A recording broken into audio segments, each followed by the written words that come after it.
پڑھیں، یعنی ان کو بھی تسبیح کا نام دیا گیا ہے۔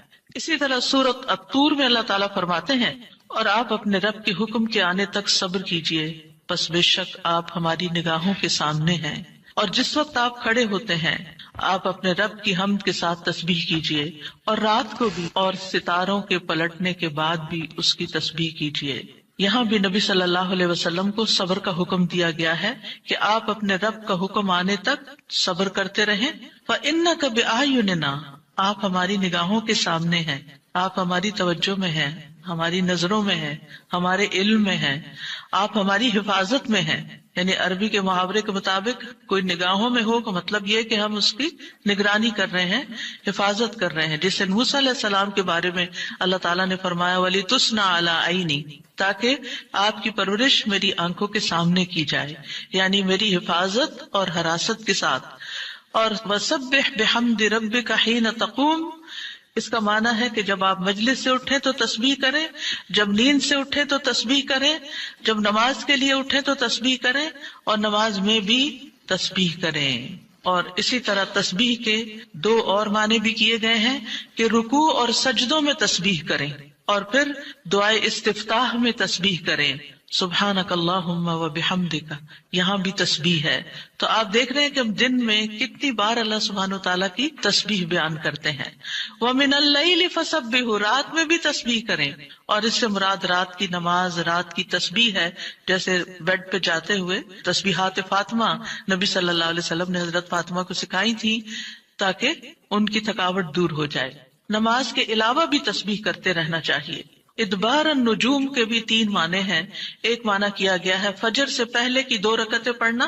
نبی صلی اللہ علیہ وسلم یہ رکعتیں نہ سفر میں چھوڑتے تھے نہ گھر میں، کبھی بھی آپ نے یہ سنت نماز نہیں چھوڑی۔ اور پھر اسی طرح اس سے مراد فجر کی 2 رکعات بھی لی گئی، اور نماز کے بعد کی تسبیح بھی مراد ہے۔ ان دونوں آیات سے پتہ چلتا ہے کہ نماز کے بعد بھی ذکر کرنے کی اہمیت اور ضرورت ہے، جس سے بہت سے لوگ غافل ہوتے ہیں۔ قرآن مجید میں اللہ تعالیٰ فرماتے ہیں فَإِذَا قَضَيْتُمُ الصَّلَاةَ فَاذْكُرُوا اللَّهَ قِيَامًا وَقُعُودًا وَعَلَى جُنُوبِكُمْ، پھر جب تم نماز پوری کر چکو تو اللہ کو کھڑے، بیٹھے اور اپنے پہلوؤں پر لیٹے ہوئے یاد کرو۔ یعنی بعض اوقات ایسا ہوتا ہے کہ آپ نماز پڑھ لیتے ہیں اور پھر سمجھتے ہیں کہ ہم اللہ کے ذکر سے فارغ ہو گئے اور اب ہم دنیا کے کام میں لگ جائیں۔ ہاں، دنیا کے کام 2-3 طرح سے ہی ہوتے ہیں، یا کھڑے ہو کے کوئی کام ہو رہا تھا، آپ کچن میں چلے جاتے ہیں، کوکنگ کر رہے ہیں، آپ اپنا ذکر جاری رکھیں، یا پھر آپ بیٹھ گئے ہیں اور بیٹھ کے کوئی کام کر رہے ہیں، تسبیح جاری رکھیں، ذکر جاری رکھیں۔ اور اسی طرح اگر آپ لیٹ گئے آرام کرنے کے لیے تو بھی ذکر جاری رکھیں، یعنی ہر حال میں اللہ تعالیٰ کا ذکر کرتے رہیں۔ اسی طرح سورہ جمعہ میں اللہ تعالیٰ فرماتے ہیں فَإِذَا قُضِيَتِ الصَّلَاةُ فَانتَشِرُوا فِي الْأَرْضِ وَابْتَغُوا مِن فَضْلِ اللَّهِ وَاذْكُرُوا اللَّهَ كَثِيرًا لَعَلَّكُمْ تُفْلِحُونَ، پھر جب نماز پوری کر لی جائے تو زمین میں پھیل جاؤ اور اللہ کے فضل سے تلاش کرو، یعنی اپنے دنیا کا کام کاروبار کرو اور اللہ کو بہت یاد کرو، یعنی اپنے بزنس آورز میں بھی، اپنی جاب پر بھی اللہ کو نہیں بھولنا۔ کیوں؟ لعلکم تفلحون، تاکہ تم فلاح پاؤ، کامیاب ہو جاؤ۔ اسی طرح اللہ سبحانہ تعالیٰ رمضان کے روزے مکمل کرنے کے بعد کس چیز کا حکم دیتے ہیں؟ وَلِتُكْمِلُوا الْعِدَّةَ وَلِتُكَبِّرُوا اللَّهَ عَلَى مَا هَدَاكُمْ وَلَعَلَّكُمْ تَشْكُرُونَ، اور تاکہ تم تعداد پوری کرو، اور تاکہ تم اللہ کی بڑائی بیان کرو، تکبیرات پڑھو، اور اس پر کہ اس نے تم کو ہدایت بخشی، اور تاکہ تم شکر ادا کرو۔ اسی طرح حج کے مناسک ادا کرنے کے بعد بھی ذکر کا حکم ہے فَإِذَا قَضَيْتُم مَّنَاسِكَكُمْ فَاذْكُرُوا اللَّهَ كَذِكْرِكُمْ آبَاءَكُمْ أَوْ أَشَدَّ ذِكْرًا، پھر جب تم اپنے حج کے مناسک پورے کر چکو تو اللہ کو یاد کرو جس طرح اپنے باپ دادا کو یاد کیا کرتے تھے، بلکہ اس سے بھی زیادہ یاد کرنا۔ یعنی باپ دادا کو یاد کرنے، ماں باپ کو یاد کرنے سے بھی زیادہ اللہ کا ذکر کیا کرو، اللہ سبحانہ تعالیٰ کو زیادہ یاد کیا کرو، کیونکہ انسانوں کی یاد انسانوں کو دکھی کرتی ہے، لیکن اللہ کی یاد دلوں کے اطمینان کا باعث بنتی ہے، دلوں کے اندر سکون کا باعث بنتی ہے۔ الا بذکر اللہ تطمئن القلوب، خبردار اللہ کے ذکر سے دلوں کو اطمینان نصیب ہوتا ہے۔ تو آپ نے دیکھا کہ تمام عبادات کے بعد ذکر کا حکم ہے، تسبیح کا حکم ہے، تکبیر کا حکم ہے۔ اسی طرح نماز کے بعد خاص طور پر یعنی نماز پڑھتے ہی اٹھ نہیں جانا چاہیے، بلکہ وہاں بیٹھ کر بھی اللہ کا ذکر کرنا چاہیے، اور اس میں غفلت نہیں برتنی چاہیے اور سستی نہیں ہونی چاہیے۔ بعض لوگ سلام پھیرتے ہی سنت پڑھنے کے لیے کھڑے ہو جاتے ہیں، جیسے آج کل تراویح میں جلدی ہوتی ہے لوگوں کو، تو بس فرض نماز پڑھی، آیت الکرسی کا بھی ٹائم نہیں ملتا کہ جلدی سے سنت کا ہوتا ہے کہ اگر آیت الکرسی پڑھنے بیٹھ گئے تو سنت رہ جائے گی، امام صاحب تراویح شروع کر دیں گے۔ تو میں سوچتی ہوں کہ جب گھر سے نکل ہی آئے اللہ کی یاد کے لیے تو کم از کم مسنون مستحب طریقے سے ہی ہم ساری عبادات کریں تاکہ وہ دل کو پھر اطمینان بھی نصیب ہو۔ بہرحال ایک نماز کے بعد فوراً اگلی نہیں شروع کر دینی چاہیے، اس کے بیچ کے وقفے میں اللہ کا ذکر کرنا چاہیے۔ نبی صلی اللہ علیہ وسلم فجر کی نماز کے بعد طلوع آفتاب تک نماز کی جگہ بیٹھے رہتے تھے، اور فجر ارلی شروع کرتے تھے، اندھیرے میں شروع کرتے تھے، اور فجر پڑھنے کے بعد بیٹھے رہتے اور ذکر کرتے رہتے۔ سماک بن حرب کہتے ہیں، میں نے جابر بن سمرہ سے عرض کیا، کیا آپ رسول اللہ صلی اللہ علیہ وسلم کے پاس بیٹھے تھے؟ انہوں نے فرمایا کہ ہاں، بہت زیادہ، میں بہت بیٹھتا رہا ہوں آپ کے پاس۔ آپ اپنی نماز کی جگہ سے کھڑے نہیں ہوتے تھے جس جگہ صبح کی نماز پڑھتے تھے جب تک کہ سورج نہ نکل آتا، پھر جب سورج نکل آتا تو آپ کھڑے ہو جاتے۔ اسی طرح ایک اور روایت میں آتا ہے، نبی صلی اللہ علیہ وسلم جب فجر کی نماز پڑھتے تھے تو اپنی جگہ بیٹھے رہتے یہاں تک کہ سورج خوب اچھی طرح طلوع ہو جاتا، تو پھر اس وقت کیا کرتے تھے؟ اشراق کے نوافل۔ تو اس سے آپ اندازہ لگائیں، کیا ہم میں سے کوئی یہ کہہ سکتا ہے کہ میں رسول اللہ صلی اللہ علیہ وسلم سے زیادہ مصروف انسان ہوں، میں زیادہ بزی ہوں، میرے بہت کام ہے، میرے پاس بیٹھنے کا وقت نہیں ہے؟ نہیں، یہ صرف نفس کا دھوکہ ہوتا ہے۔ نفس ہمیں دھوکہ دیتا ہے کہ دیکھو، پہلے تم اٹھے ہو تہجد کے لیے، پھر تم نے پڑھی نماز، اور پھر پڑھے اذکار، اور اب تم پھر بیٹھ کے اور انتظار کرو، اٹھو کچھ اور کام کرو، اچھا میرا وہ کام بھی ہے، میرا وہ کام بھی ہے، اور اس طرح ہم اپنے آپ کو تسلیاں دے کر اپنی جگہ سے اٹھ جاتے ہیں اور ذکر میں کوتاہی کر جاتے ہیں، جبکہ مستحب یہی ہے کہ اسی جگہ بیٹھ کر، چاہے آپ تلاوت قرآن کریں، چاہے آپ صبح شام کے اذکار، یہی وقت ہے ان کا سورج نکلنے سے پہلے، اور حفاظت کے لیے جو پڑھتے ہیں وہ انہی اوقات میں پڑھے جاتے ہیں۔ لہٰذا اس وقت آپ وہ بھی پڑھ سکتے ہیں، آپ تسبیحات کر سکتے ہیں، آپ کوئی بھی اور ذکر، آپ قرآن مجید کا مطالعہ کر سکتے ہیں، تفسیر کی کوئی کتاب پڑھ سکتے ہیں، کوئی تفسیر کا لیکچر سن سکتے ہیں، اپنی تجوید درست کر سکتے ہیں، یعنی کہ کوئی سبق یاد کر سکتے ہیں، یعنی کوئی بھی چیز ذکر کی قسم کی آپ اس وقت میں تسلی کے ساتھ کر سکتے ہیں تاکہ یہ سنت پوری ہو جائے، کیونکہ اس کا اجر و ثواب بہت ہے۔ جو شخص اسی جگہ بیٹھا رہے اور پھر نفل پڑھ کے اشراق کے اٹھے تو اس کو حج عمرے کا ثواب ملتا ہے۔ نبی صلی اللہ علیہ وسلم نے صحابہ کو نماز کے بعد کے اذکار سکھائے۔ ابن تیمیہ رحمہ اللہ کہتے ہیں کہ نبی صلی اللہ علیہ وسلم جب لوگوں کو نماز پڑھاتے تھے تو آپ سلام پھیرنے کے بعد دعا نہیں کرتے تھے، اور نہ صحابہ ایسا کرتے تھے، نہ صبح کی نماز میں، نہ عصر کی نماز میں، نہ دیگر نمازوں میں، بلکہ آپ سے ثابت ہے کہ آپ اپنا چہرہ اصحاب کی طرف کر لیتے، یعنی پلٹ کے واپس بیٹھ جاتے، اللہ کا ذکر کرتے اور ان کو سکھاتے تھے۔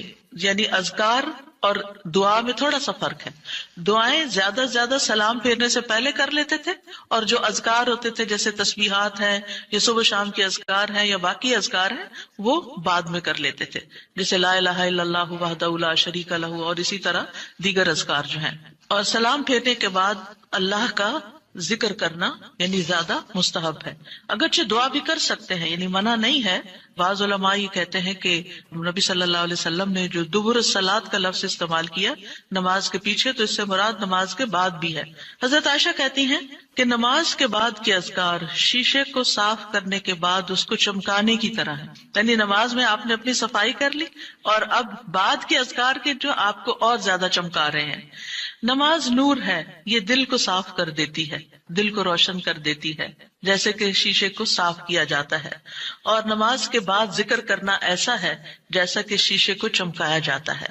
فرشتے بھی دعائیں کرتے ہیں۔ رسول اللہ صلی اللہ علیہ وسلم نے فرمایا، جب تک تم اپنے مصلی پر جہاں تم نے نماز پڑھی تھی بیٹھے رہو اور ریاح خارج نہ کرو، گیس پاس نہ کرو، تو فرشتے تم پر برابر درود بھیجتے رہتے ہیں۔ یعنی اگر کوئی شخص فجر کی نماز پڑھ کے اپنے وضو کی حالت میں سورج نکلنے تک بیٹھا رہتا ہے تو آپ اپنے لیے بھی ذکر کر رہے ہیں اور فرشتے بھی آپ کے لیے دعائیں کر رہے ہیں۔ کیا دعا کرتے ہیں؟ اللہم اغفر لہ، اللہم ارحمہ، اے اللہ اس کی مغفرت فرما، اے اللہ اس پر رحم فرما۔ اور یہ اس وقت تک ہوتا رہتا ہے جب تک وہ وضو توڑ کر فرشتوں کو تکلیف نہ پہنچائے.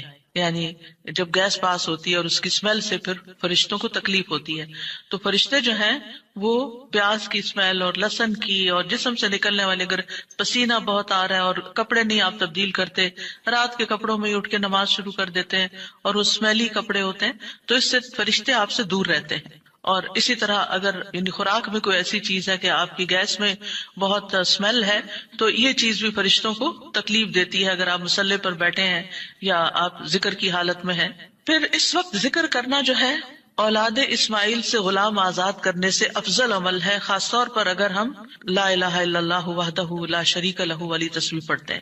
ابو امامہ سے مروی ہے، رسول اللہ صلی اللہ علیہ وسلم نے فرمایا، سورج طلوع ہونے تک میں بیٹھ کر اللہ تعالیٰ کا ذکر کروں، اس کی بڑائی، اس کی حمد و تسبیح اور تحلیل کروں، یہ مجھے اولاد اسماعیل میں سے 2 غلام آزاد کرنے سے زیادہ محبوب. یعنی اس وقت کا ذکر ایسا ہے جیسے آپ نے اتنا بڑا صدقہ بھی کر دیا. اسی طرح عصر کے بعد سورج غروب ہونے تک ذکر کرنا مجھے اولاد اسماعیل میں سے 4 غلام آزاد کرنے سے زیادہ محبوب ہے. یعنی عصر پڑھ کر بھی آپ مغرب تک ذکر کر سکتے ہیں. اگر عام دنوں میں نہیں تو آپ جمعے کے دن تو کر ہی سکتے ہیں، کیونکہ اس دن دعائیں قبول ہوتی ہیں. لیکن عموماً ہم اپنی غفلت اور سستی کی وجہ سے کوئی اور کام شروع کر دیتے ہیں اور ہم ان قیمتی اوقات کی قدر نہیں کرتے، ہماری پرائرٹیز نہیں ہوتی. یعنی انسان کو جب پتہ چلتا ہے کہ یہ بزنس کا پیک آور ہے تو وہ کیا کرتا ہے، اس وقت کہیں اور سیر کو چلا جاتا ہے؟ نہیں، اس وقت وہ سارے کام چھوڑ کر اس کام کی طرف متوجہ ہو جاتا ہے جو اس کو سب سے زیادہ فائدہ دینے والا ہے. تو اسی طرح بعض سلف صالحین کہتے ہیں کہ ہم نے جمعے کے دن عصر کے بعد مغرب تک جو دعا کی ہماری قبول ہوئی. یعنی یہ قبولیت دعا کا خاص وقت ہوتا ہے. جیسے صبح کا وقت بکرتن نماز فجر سے لے کر سورج نکلنے تک کا ہے، بڑا ہی قیمتی وقت ہے ذکر اذکار کے لیے. اسی طرح عصر کی نماز سے لے کر مغرب تک کا وقت بھی بڑا ہی قیمتی ہے. تو اس میں آپ دیکھیے خصوصاً آج کل آپ روزے سے ہیں، روزہ دار کی بھی دعا قبول ہوتی ہے. اور اس میں بھی امت کے نیک لوگوں کا طریقہ یہی رہا ہے کہ وہ روزہ کھلنے سے پہلے سارے کام چھوڑ دیتے تھے اور ذکر اذکار میں مصروف ہو جاتے تھے، دعائیں کرنے میں مصروف ہو جاتے تھے. تو آپ بھی اپنے لیے کچھ پلان اس طرح کریں کہ جمعے کا دن اور ہم کم از کم رمضان کا مہینہ عصر کا وقت جو ہے اس سے پہلے پہلے اپنے کام ختم کر کے مصلی پہ بیٹھے یا کرسی پہ بیٹھے، یا لیٹنا چاہتے تو لیٹ جائیں، کیونکہ پہلی آیت یہی بتائی گئی تھی نا کہ آپ کھڑے یا بیٹھے یا لیٹے ہر حال میں اللہ کا ذکر کر سکتے ہیں. الذین یذکرون اللہ قیاما وقعودا وعلی جنوبہم، وہ جو اللہ کا ذکر کرتے ہیں کھڑے، بیٹھے اور لیٹے، جس بھی پوزیشن میں آپ کرنا چاہیں آپ ذکر کر سکتے ہیں. اور اس میں تسبیح کیجئے، حمد و ثنا کیجئے اللہ تعالیٰ کی، اور دعائیں مانگیے. اور الحمدللہ ہمارے پاس کتابوں کی شکل میں دعاؤں کا اتنا پیارا ذخیرہ ہے جو مسنون اوتھینٹک دعائیں قرآن و سنت سے ہم نے جمع کی ہیں. اگر زبانی یاد ہے تو بہت ہی اچھا کہ دل لگا کے زبانی پڑھے، اور اگر زبانی یاد نہیں تو ان کو کھول لیجئے اور پڑھنا شروع کر دیجئے. اور صرف پڑھتے نہ جائیں، اس وقت کوئی قرات کا وقت نہیں ہے، یہ مانگنے کا وقت ہے. دیکھ دیکھ کر اس طرح پڑھیں دعا کو جیسے آپ مانگ رہے ہیں اللہ تعالیٰ سے. تو انشاءاللہ آپ کے دین، دنیا، آخرت کے سارے مسائل حل ہوں گے اور ایک پرامن پرسکون زندگی بسر کریں گے اگر ان اوقات کی آپ قدر کر لیں. کیونکہ جو قبولیت کے اوقات ہیں ان کو گنوانا نہیں چاہیے، ان کو ہاتھ سے جانے نہیں دینا چاہیے. آپ صبح فجر کے وقت مثلا اگر رمضان میں ہر روز 1 سپارہ پڑھتے ہیں، آدھا سپارہ فجر کے بعد پڑھ لیں، آدھا سپارہ عصر کے بعد پڑھ لیں. تو اس طرح بیلنس بھی ہو جائے گا، آپ کا دل نہیں گھبرا. کیونکہ ہمارا نفس جو ہے نا وہ اتنا آزاد منش ہے کہ وہ کہیں ایک جگہ بیٹھنے کی قید قبول نہیں کرتا. وہ بار بار ہمیں کہتا ہے اچھا فون چیک کر لو، اچھا وہ کر لو، وہ کر لو، اور توجہ اور یکسوئی سے ہمیں ذکر اذکار نہیں کرنے دیتا. تو اس کو ٹیم کرنے میں، اس کو ڈسپلن کرنے میں وقت لگے گا. لیکن ونس ایک دفعہ آپ عادی ہو گئے، آپ نے اس گھوڑے کو قابو کر لیا، آپ نے اس کو بٹھا لیا.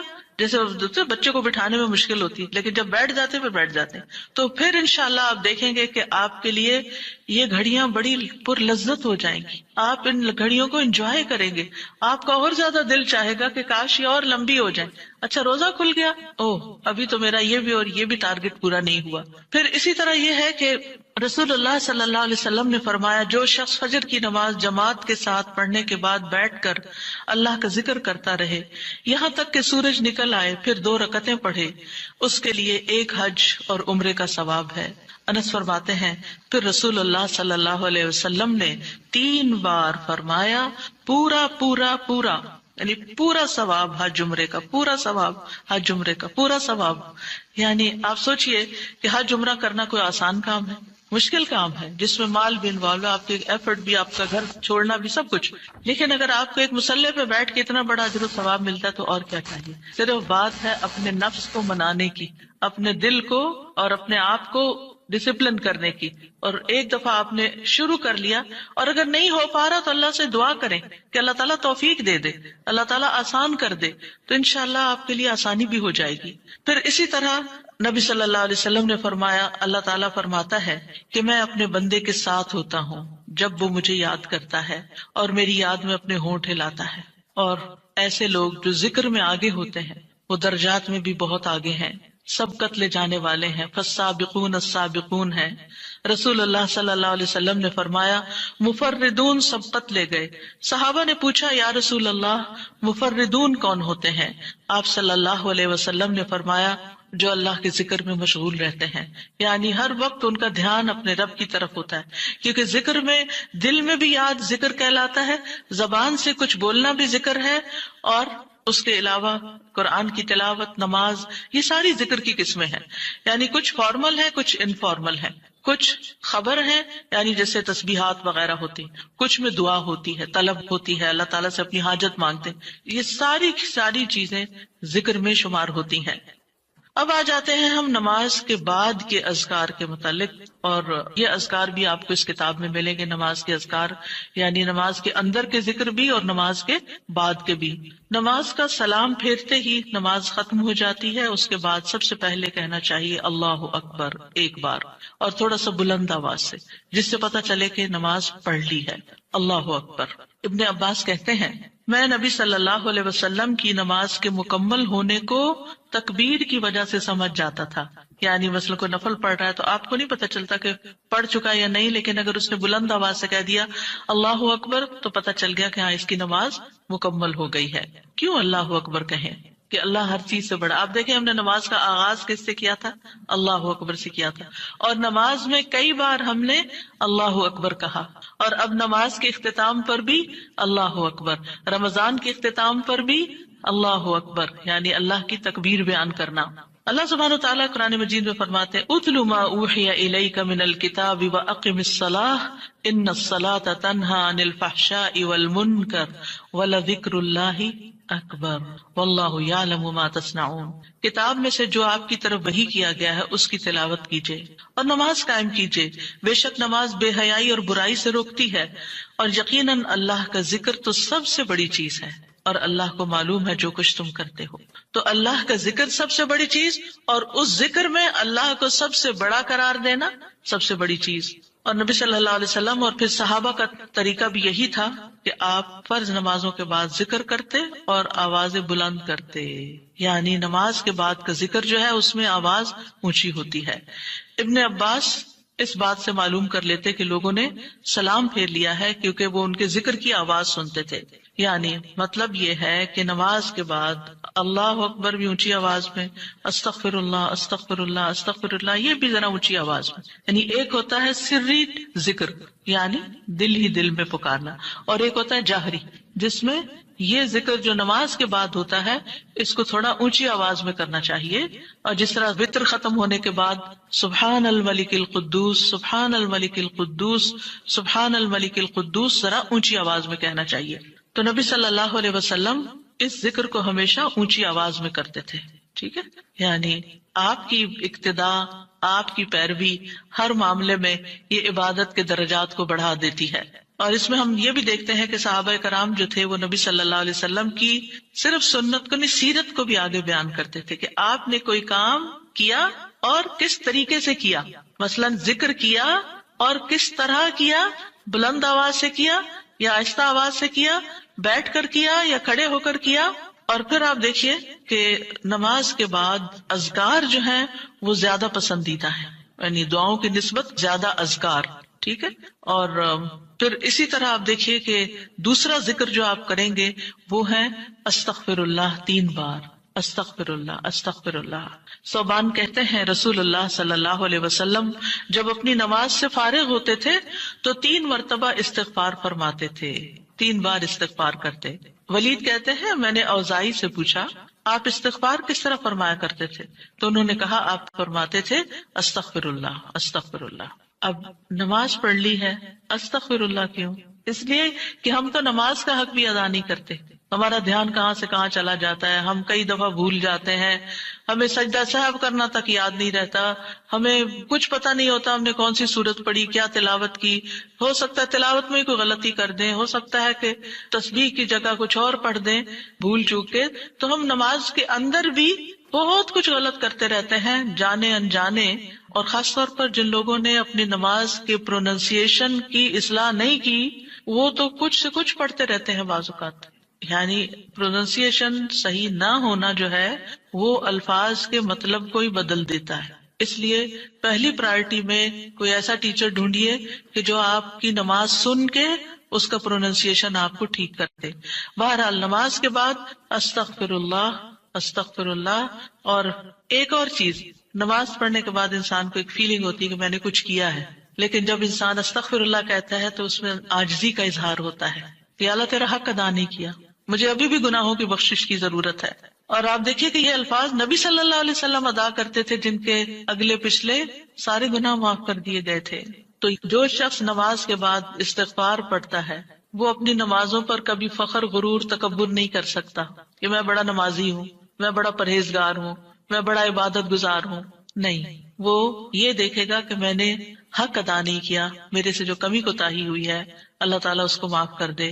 جو چیز مکمل طور پر ادا کرنی چاہیے تھی اس کو اس طرح نہیں ادا کیا، کچھ نہ کچھ کوتاہی واقع ہو گئی، تو اس بخشش کے طلب کرنے سے اللہ تعالیٰ کوتاہی سے درگزر فرما دے گا انشاءاللہ. اور ویسے بھی استغفار کرنے سے نقص یا کمی کوتاہی جو ہے اس کا ازالہ ہوتا ہے ہماری عام روزمرہ زندگی میں بھی. تیسرا ذکر، اب آپ دیکھ رہے ہیں یہ ذکر ہے، اللہ اکبر بھی ذکر ہے، استغفر اللہ بھی ذکر ہے، اور تیسرا یہ بھی ذکر ہے اللہم انت السلام ومنک السلام تبارکت ذی الجلال والاکرام. اے اللہ تو سراپا سلامتی ہے اور تجھی سے سلامتی حاصل ہوتی ہے، تو بڑی برکتوں والا ہے اے جلال و اکرام والے. یعنی استغفار کے بعد پھر فوراً بعد اللہ تعالیٰ کی تعریف اور یہ ذکر. السلام جو ہے یہ اللہ تعالیٰ کے ناموں میں سے ایک نام ہے جس کا مطلب یہ ہے کہ اللہ تعالیٰ ہر طرح کی آفات سے، عیبوں سے، ہر طرح کے نقص سے سلامت ہے. کوئی چیز اس کو نقصان نہیں دے سکتی، نہ لوگوں کی باتیں جو اللہ تعالیٰ کے خلاف کرتے ہیں، یا لوگوں کے گمان، یا لوگوں کی نافرمانیاں اور گناہ اور عبادت نہ کرنا، اللہ کا حکم نہ ماننا. اللہ تعالیٰ کو کوئی چیز نقصان نہیں دیتی، وہ سلامت ہے، اس کو کسی کی ضرورت ہی نہیں ہے. یہ جو کچھ ہم کرتے ہیں، ذکر ہو عبادت ہو، یہ اپنے ہی فائدے کے لیے کرتے ہیں، اللہ تعالیٰ پر کچھ احسان نہیں ہے. تو ہم یہ کہتے ہیں اللہم انت السلام کہ اللہ تعالیٰ آپ سراسر سلامتی ہیں اور آپ کا ہر فعل جو ہے وہ ظلم سے سلامت ہے، پاک ہے، ہر شر سے پاک ہے. آپ کی تقدیر، آپ کے فیصلے، ہر چیز سلامتی پر مبنی ہے. ومنک السلام، سلامتی تیری ہی طرف سے آتی ہے، یعنی تو ہی سلامتی دیتا ہے یا تو ہی سلامتی کو روک لیتا ہے. سلامتی کا مالک بھی تو ہی ہے، تو سلامت رکھے تو ہم سلامت ہیں. تو یہ تعلق اللہ تعالیٰ سے انسان اپنا ظاہر کرتا ہے کہ انسان اپنے رب کے بارے میں کیا سمجھتا ہے. تبارکتا، تبارکتا کا لفظ برکت سے ہے جس کا مطلب ہوتا ہے کثرت سے کسی چیز کا بڑھنا اور قائم رہنا، یعنی تیری خیرات و برکات بہت زیادہ ہیں. ذل جلال والاکرام، اے عزت اور جلال والے. جلال کا مطلب ہے عظمت، بڑائی، اور اکرام کا مطلب ہے احسان. یعنی تو اپنے بندوں کو عزت و اکرام دیتا ہے، اپنے رسولوں کو، اپنے انبیاء کو اور اپنے صالح بندوں کو تو ہی عزت اور اکرام اور برکتیں عطا کرتا ہے. ساری نعمتیں تیری ہی طرف سے ہیں. اور یہ کتنا خوبصورت ذکر ہے جو ہم ہر نماز کے بعد کرتے ہیں، یا جو نہیں کر رہے ہیں انہیں لازماً کرنا چاہیے کہ اللہ سبحانہ وتعالیٰ سے ہم اپنے اچھے گمان کا اظہار کرتے ہیں. اور ایک طرح سے انڈائریکٹلی سلامتی اور برکت طلب بھی کرتے ہیں. آپ دیکھیے عموماً ہم جب کسی چیز کے اندر فائدہ دیکھتے ہیں تو ہم خیر اس سے وابستہ کر لیتے ہیں. یہ ہے تو کام ہوگا، یہ نہیں تو کام ہی نہیں ہوگا. مثلاً آپ کوئی قلم خریدتے ہیں اور اس سے لکھنا شروع کرتے ہیں اور آپ کو اچھا لگتا ہے، یا آپ اس سے جو لکھنا چاہتے تھے آرٹیکل یا کوئی چیز یا نوٹس اپنے تو بڑے اچھے لکھ پاتے ہیں، تو آپ کہنے لگتے ہیں یہ قلم بڑا مبارک ہے. ٹھیک ہے بھائی، قلم اچھا ہے، فائدہ دے رہا ہے آپ کو، لیکن اصل تو اللہ نے آپ کے لیے یہ وسیلہ بنایا کہ اس نے آپ تک یہ پہنچایا. تو اصل برکت اور خیر اور سلامتی کا منبع اللہ رب العزت کی ذات ہے. چیزوں کے ساتھ مت چمٹ جائیے اور ان پر اتنے ڈیپینڈنٹ نہ ہو جائیں کہ اللہ کو بھول جائیں اور اللہ تعالیٰ کی نعمت اور اللہ تعالیٰ کا احسان یاد نہ کریں. تو اس لیے ہر نماز کے بعد ہم اس بات کا اقرار کرتے ہیں کہ ساری برکتیں تیری ذات سے ہیں یا رب، ساری سلامتی تیری طرف سے ہے یا رب، عزت اور اکرام تیری ہی طرف سے ہے یا رب، تو ہی جس کو چاہے اس پر احسان فرماتا ہے، لہٰذا ہم یہ سب کچھ تجھ سے ہی طلب کرتے ہیں. پھر آپ دیکھیے چوتھا ذکر ہے لا الہ الا اللہ وحدہ لا شریک لہ لہ الملک ولہ الحمد وہو علی کل شیء قدیر. یہ بھی آپ 3 بار پڑھ سکتے ہیں، یہ بھی ذکر ہے، یعنی 3 مرتبہ اللہ تعالیٰ کی توحید کا اقرار. مغیرہ بن شعبہ جو وحی کے کاتب تھے ان سے مروی ہے کہ معاویہ رضی اللہ عنہ نے مغیرہ کو لکھا کہ کوئی حدیث جو آپ نے رسول اللہ صلی اللہ علیہ وسلم سے سنی ہو وہ مجھے لکھ کر بھیجیں. راوی کہتے ہیں کہ مغیرہ رضی اللہ عنہ نے انہیں لکھا کہ میں نے آپ صلی اللہ علیہ وسلم سے سنا ہے آپ اپنی نماز سے فارغ ہونے کے بعد 3 مرتبہ یہ پڑھا کرتے تھے لا الہ الا اللہ وحدہ لا شریک لہ لہ الملک ولہ الحمد وہو علی کل شیء قدیر. سب سے پہلے توحید کا اقرار کہ اللہ ایک ہے، وہی الہ ہے، وہی خالق ہے، مالک ہے، رب ہے، معبود ہے. پھر اس بات کا انکار کہ کوئی اس کا شریک ہو، لا شریک لہ. اور پھر لہ الملک، بادشاہت بھی اسی کی ہے، معبود بھی وہی ہے، بادشاہ بھی وہی ہے، اور ایسا بادشاہ ہے وَلَهُ الْحَمْدُ کہ اس کی تعریف ہے. دنیا کے بادشاہوں کا حشر ہوتا دیکھا ہے آپ نے، ان کے ساتھ کیا کیا جاتا ہے، لیکن اللہ سبحانہ وتعالیٰ کی بادشاہت پر کوئی آنچ نہیں آتی، کوئی اس کو ہلا نہیں سکتا، کوئی اس کو نقصان نہیں دے سکتا، کوئی اس پر باتیں نہیں بنا سکتا، کوئی اس کا نقص نہیں نکال سکتا کہ اللہ تعالیٰ نے آسمان میں یہ کیا چیز بنا دی، اب زمین میں کیا بنا دی. نہیں، وَلَهُ الْحَمْدُ، اسی کی ہے تعریف. یعنی ایسا بادشاہ کہ جو قابل تعریف ہے، اور ایسا بادشاہ کہ وَهُوَ عَلَى كُلِّ شَيْءٍ قَدِيرٌ. دنیا کے بادشاہ انتہائی بے بس لاچار ہوتے ہیں، ان کے ہاتھ میں کچھ نہیں ہوتا، وہ انسانوں کے محتاج ہوتے ہیں، انسانوں کی خدمت کے، انسانوں کی مدد کے، انسانوں کے مال کے محتاج ہوتے ہیں. یہ بادشاہت کیا بادشاہت ہے جس کی ساری ڈیپینڈنسی لوگوں کے اوپر ہے. تو اصل بادشاہت تو اللہ کی ہے کہ جو ہر چیز پر پوری قدرت رکھتا ہے. تو آپ اس احساس کے ساتھ اگر اللہ تعالیٰ کا یہ ذکر کرتے ہیں تو آپ کا دل ایک سکون سے بھر جائے گا، ایک خوشی سے بھر جائے گا کہ میں ایسی ہستی کو جانتی ہوں، ایسی ذات کو جانتی ہوں کہ جو اتنی خوبیوں کی مالک ہے. کیونکہ یہ انسان کی فطرت میں ہے، انسان کی نفسیات میں ہے کہ وہ کسی چیز کی تعریف کر کے خوش ہوتا ہے، اور عام طور پر ہم صرف سامنے نظر آنے والی چیزوں کی تعریف کر کر کے خوش ہوتے رہتے ہیں، اور تھوڑے دن کے بعد وہ بھی خراب ہو جاتی ہیں، وہ تعریف بھی ساتھ ہی چلی جاتی ہے. انسان ہے تو مر جاتے ہیں، ان کے اعمال ہے تو ختم ہو جاتے ہیں، اور کبھی وہ اچھے ہوتے ہیں اور پلٹ بھی جاتے ہیں. وہ کہاں گئی تعریفیں؟ جوان ہے تو بڑھاپے میں ساری تعریفیں چلی گئی، مالدار تھے تو غریب ہوئے تو ساری تعریفیں چلی گئیں. اسی طرح علم ہے اور جنون لاحق ہو گیا تو ساری تعریفیں چلی گئیں، سب کچھ الٹ گیا. اور دنیا کے یہ سارے نظارے آپ نے دیکھے ہوں گے کہ جب ہر نعمت لوگوں پر الٹ جاتی.